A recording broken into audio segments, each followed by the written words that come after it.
Alex Revell is approaching the Stevenage supporters on the east terrace of Lamex Stadium just before 5 o'clock on a Saturday.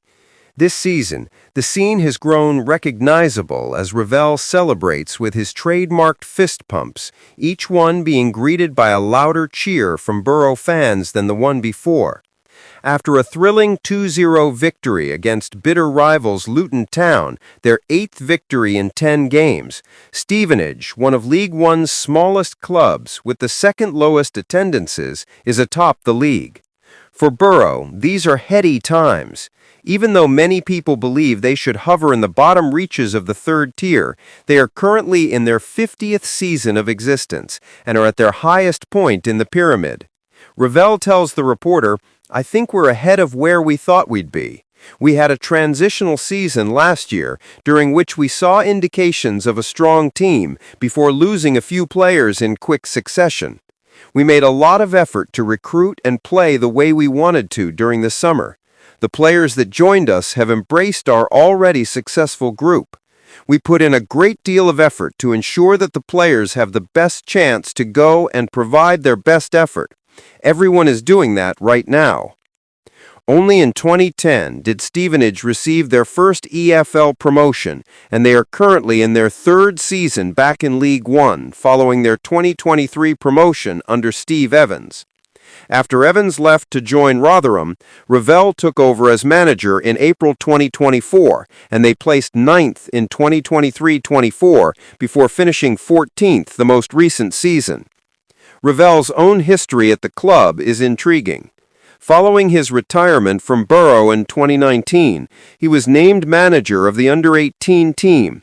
However, he was quickly pushed into the deep end, serving as the 4th senior manager for 2 games before COVID struck during a turbulent 2019-2020 season.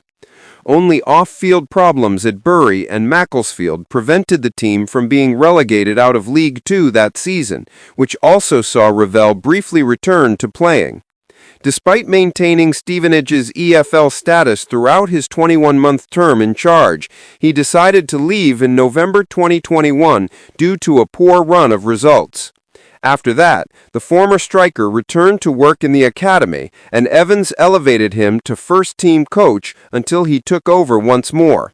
It should come as no surprise that the Borough fans adore him. Although Borough kept an amazing 17 clean sheets in 46 games during Revell's first full season back in command, their growth was hindered by their meager 42-goal total. Therefore, a major goal of the summer transfer window was attacking quality. Phoenix Patterson, Beryl Lubala, and Kem Campbell came as wingers, and Ghassan Ahadma, a striker from Charlton, joined on loan but has had to take a back seat to Jamie Reid, who's playing well. "You should be in the top 6 if you keep 17 clean sheets," says Revell, the Stevenage manager with the most victories in League One. "But last year, we just didn't score enough goals." His focus has resulted in 17 goals in 10 league games.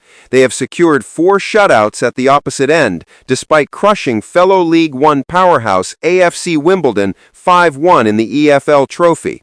In reality, Stevenage has the 3rd best big chance conversion rate in the league, 55.6%, and has let up the fewest goals, 8.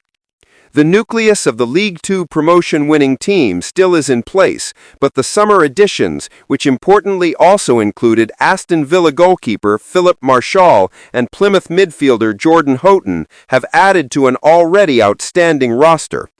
Although organization and hard work have always been important components of Borough's early success, Revell also sought out outside lessons, especially from the experiences of Wycombe and Leyton Orient in the previous campaign.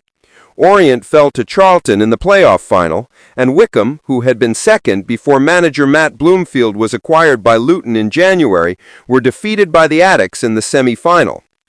In a league full of former Premier League teams, Orient and Wycombe are similar in size to Stevenage. Revell looked at their hiring practices and style of play to see what has worked well in League One. Therefore, Revell sought to enhance the various options available to him and boost the speed and strength of Borough's team.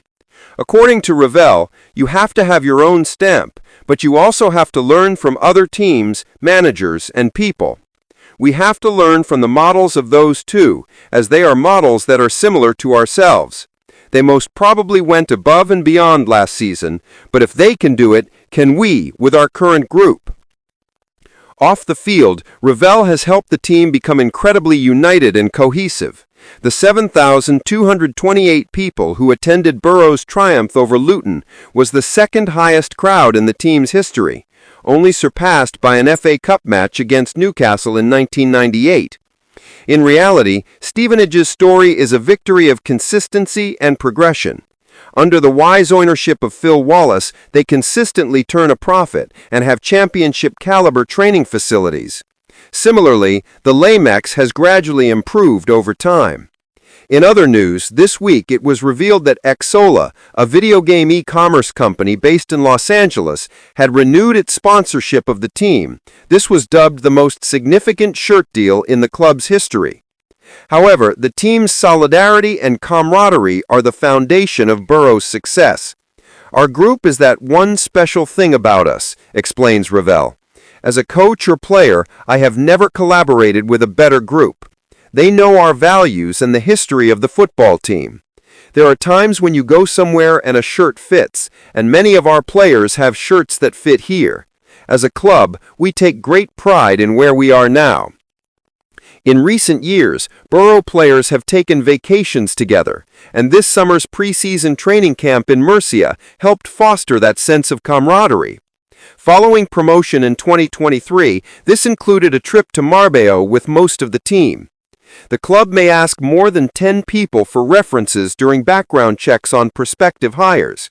In order to preserve that special atmosphere, Revell has previously rejected agreements because of concerns about the impact on the dressing room, and he will also personally speak with potential newcomers 2 or 3 times.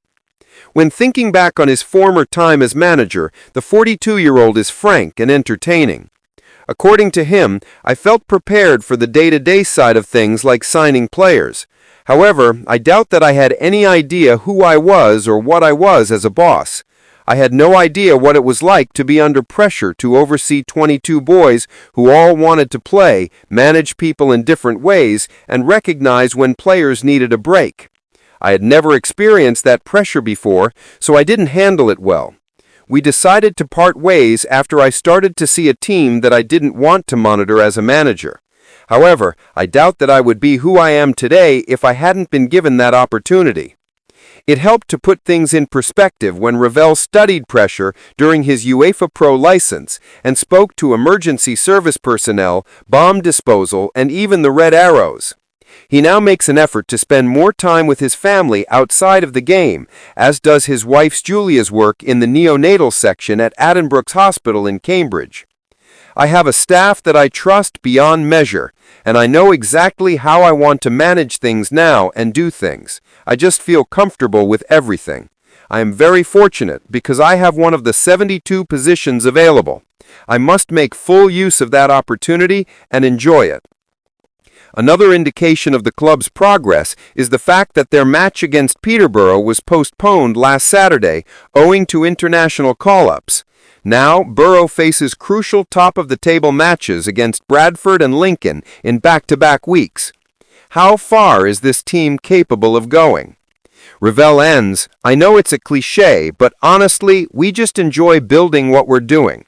All we need to do is make sure we stay focused. Of course, there will be setbacks. What matters is how you handle them. We want to continue evolving as a team, learning, pushing, and believing in the group. But it's been a great start. All we need to do is make sure that keeps up. With the Welsh team in the League Two relegation zone and on a 9-game league losing streak before Saturday's 1-0 victory at Accrington Stanley, former Manchester United development coach David Hughes has had a tough time adjusting to management at Newport County. Amid rumors that the Austrian was linked to the management position at Rodney Parade, Christian Fuchs, a former Leicester defender, watched that match from the stands. As his team won a hard-fought match, Hughes responded to the rumors in the perfect way. He then issued a thinly veiled message to the club's higher-ups. After the game, Hughes remarked, I knew that Fuchs was here as well. Yesterday, a close friend of mine informed me that he would be arriving. Isn't that the essence of the game? People will ask you questions if you're not winning or successful. I had an unwavering belief in my players. Perhaps a few of them may have strayed from their belief in me. Many wondered what would happen to Walsall after they suffered a double heartbreak in 2024-25, losing in the playoff final and missing out on automatic promotion on the last day due to a goal in the 96th minute. To the great credit of manager Matt Sadler, however, he has revitalized his team in spite of the squad's major upheaval throughout the summer. Despite criticism of Sadler's performance, Walsall leads League Two after 12 games played and will hope that the lessons learned from the previous season will help them as they prepare for the demanding winter schedule.